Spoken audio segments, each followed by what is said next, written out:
Greetings, my friends. Welcome to NerdBrain. I'm your host, Leland, and today it's just a update.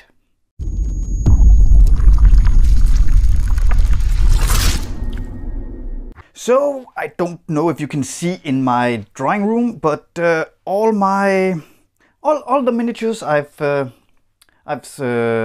on auction have been sold, and I finally got enough money to buy myself a 3D printer. And I've already bought it. But it's not arrived yet. Today just placed the order. So I'm getting a 3D printer. It's a Elegoo Saturn 3.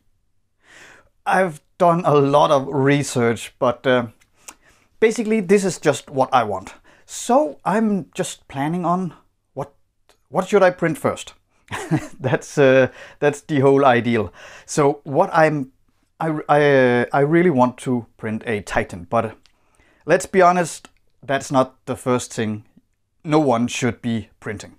So I think I'll start small with some miniatures or some proxies for Warhammer 40k, because I'm getting very sick and tired of the insane amount of prices GW has gone into putting into their miniatures. So this is for me. I'm not the gamer per se. I'm more the painter. I love to paint. I love to paint. So I don't want to give a lot of money just to sit down, relax, paint. On miniatures I can print myself. So that's the plan. I'm so excited. I've been doing a lot of research on how to start 3D printing, how to correct cleaning and all that stuff.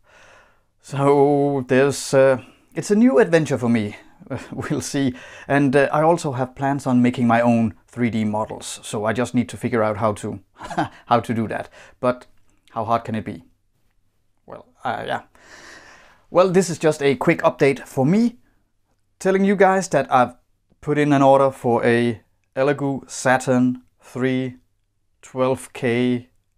I'm not that big on all those stats or whatever. But yeah, we'll see. It's on its way. Planning on getting it in the next week. So I'm looking forward to it. And of course I'll be making a unboxing. Why shouldn't I? So that's just it. This is just a quick update from Leland from NerdBrain on a brand new adventure on 3D printing. See you in the next video. Stay nerdy and bye.